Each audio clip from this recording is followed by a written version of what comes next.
পরোটা বা ভাতের সাথে খাওয়ার জন্য বানিয়ে নিন মশলাদার আলু বরবটি। প্রথমে সামান্য নুনের ছিটে দিয়ে বরবটি টুকরোগুলোকে 2 থেকে 3 মিনিটের মতন ভাপিয়ে তুলে রেখে দিলাম।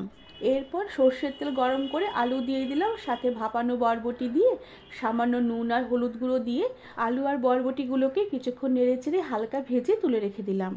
এরপর তেলে জিরে ফোড়ন দিলাম, সাথে পেঁয়াজ ফোড়ন দিলাম। পেঁয়াজ কিছুক্ষণ নেড়েচেড়ে নিয়ে হালকা নরম হয়ে এলে আদা রসুন টমেটো কাঁচা লঙ্কা বাটা দিয়ে দিলাম, সাথে ধনের গুঁড়ো কাশ্মীরি লঙ্কার গুঁড়ো পরিমাণ মতো নুন আর হলুদ গুঁড়ো দিয়ে আর সাথে সামান্য একটু চিনি ছিটে দিয়ে মশলাকে কিছুক্ষণ নেড়েচেড়ে কষিয়ে নিলাম।